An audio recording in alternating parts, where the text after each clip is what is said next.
მიუხედავად იმისა, რომ სტრესი ექიმთან ვიზიტების თითქმის 80%-ში მონაწილეობს, ექიმების მხოლოდ 3% გვთავაზობს სტრესის მართვას.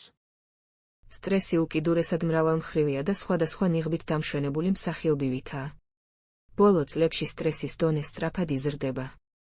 2001 წელს ჯანდაცვის მსოფლიო ორგანიზაციის შეფასებით, ყოველ მეოთხე ადამიანს გადატანილი აქვს სტრესთან დაკავშირებული აშლილობების ისეთი ფორმები, როგორიცაა ძლიერი შფოთვა, დეპრესია და უძილობა. კვლევები ცხადყოფს, რომ ტელეფონთან ურთიერთობა დიდ გავლენას ახდენს სტრესის დონეზე, ასევე ცხოვრების უმოძრავ, მჯდომარე წესი ისეთივე მავნებელია, როგორც თამბაქოს მოწევა. 800,000 ადამიანზე ჩატარებულმა კვლევამ ცხადყო, რომ მათ, ვინც დროის უმეტეს ნაწილს მჯდომარე ატარებს, დიაბეტის განვითარების 112%-ით, გულის დაავადების განვითარების 157%-ით, გულის დაავადებით სიკვდილის 90%-ით და მთლიანობაში სიკვდილის 50%-ით უფრო მაღალი რისკი აქვთ. მეტ ინფორმაციას მიიღებთ წიგნიდან სტრესის დაძლევის 5 ნაბიჯი.